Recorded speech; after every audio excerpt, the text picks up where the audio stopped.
모든 사람들은 각자의 재능을 가지고 있습니다. 하지만 대부분 그것만으로 크게 성공할 만큼 그 재능이 뚜렷하지는 않죠. 그래서 누구나 한 번쯤은 특출난 재능을 갖춘 사람을 동경해봤을 거라고 생각합니다. 미디어에서 접할 수 있는 현 시대의 슈퍼스타들을 보면 그들이 각자의 재능을 제대로 꽃피워 세상에서 멋지게 성공하는 모습은 질투나다 못해 경이롭기까지 합니다. 넷플릭스의 퀸스 갬빗은 그러한 특출난 재능을 가진 천재 체스 플레이어의 이야기입니다. 제가 이 드라마를 보기 시작한 이유는 뛰어난 재능을 가진 사람의 매력 자체에 빠져들었기 때문이에요. 물론 드라마는 단순한 체스 플레이어로서의 성장뿐만 아니라 성숙한 한 사람으로서의 성장기를 매력적으로 다루고 있습니다. 이야기의 전체 흐름 자체는 다소 뻔할 수도 있지만 주인공이 처한 상황과 심리 상태, 그리고 등장인물들 간의 관계를 몰입감 있게 표현하는 것에서 큰 매력을 찾을 수 있었습니다. 퀸스 갬빗의 주인공처럼 미디어 속 슈퍼스타들처럼 특출난 재능이 없다면 재능으로 성공할 수는 없는 걸까요? 아마 쉽지 않을 겁니다. 나보다 뛰어난 재능을 가진 사람은 이 넓은 세상에서 항상 찾을 수 있을 테니까요. 퀸스 갬빗에서도 그런 인물들이 꽤 나옵니다. 분명 체스에 재능이 있고 최선을 다했지만 결국 최고가 되지 못해 다른 길을 택한 사람들 말이죠.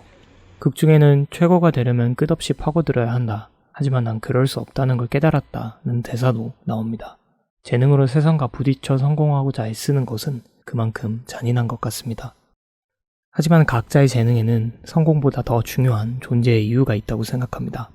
바로 그 재능을 꽃피우는 것입니다. 재능으로 성공하는 것이 아니라 재능을 발휘하는 것 그 자체 말이에요.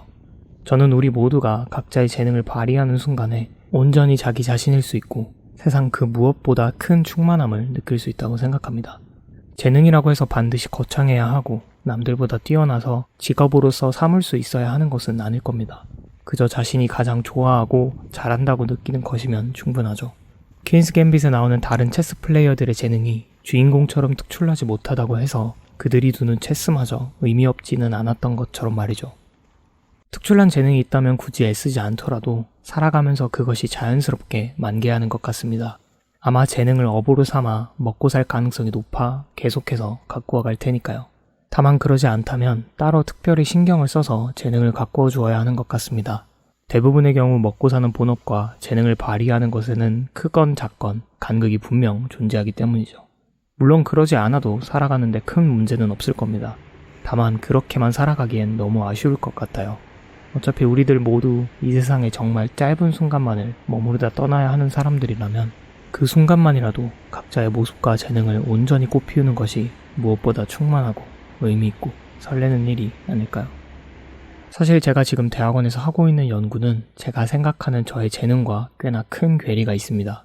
저는 새로운 경험을 하거나 잘 짜여진 영상이나 글을 보면 늘 새로운 생각과 감정이 예민하게 솟아오르거든요. 대학원에서의 이성적 사고와 치열한 논리의 발전과는 약간 거리가 있죠. 곰곰이 생각해보면 저는 예민함을 통해 만난 순간을 정리하여 사람들과 나누거나 글이나 영상으로 표현하는 순간에 가장 자연스럽고 황홀하게 몰입합니다. 그 순간만큼은 제가 저라는 사람을 제대로 꽃피우는 거죠. 일과 성공이라는 잣대로 보았을 때는 그 모습이 아름답지 않을 수 있어도 제가 가장 자신있고 즐거운 무엇인가로 활짝 만개하는 것처럼 충만한 순간은 또 없는 것 같습니다. 아직 어리고 시간이 충분하기에 그 간극을 좁혀가는 노력을 하기는 하겠지만 반드시 그 간극이 좁아지지 않아 일이 그저 일로서만 남아도 괜찮을 것 같아요. 그곳에서 현실적인 문제들을 해결하며 얻은 것들을 저라는 사람을 피워내는 자양분으로 삼으면 될 테니까요. 아인슈타인은 모든 사람이 천재라고 말했습니다. 단지 제대로 된 천재성의 기준을 찾지 못해 스스로가 평범하다고 믿고 살 뿐이라고 했죠. 저도 사실은 뭔가 돈을 많이 벌고 한 분야의 최고가 되고 유명해져야만 재능이라고 생각했었어요. 그런데 그렇게 보편적인 성공을 위해서 내가 먹고 사는 것을 위해서 쓰여야만 재능은 아닌 것 같습니다. 물론 그러면 정말 좋겠지만 그러기 어렵다면 그냥 나의 재능이 세상에 꽃피울 수 있는 환경을 만들어주는 것 자체도 충분히 의미 있다고 믿습니다. 그래서 저는 일이어도 좋고 그러지 않아도 좋으니 저의 모습 그대로를 꽃피우며 살아가고 싶습니다. 왜냐면 아직까지 그것만큼 황홀하고 설레고 기쁜 순간을 찾지 못했거든요.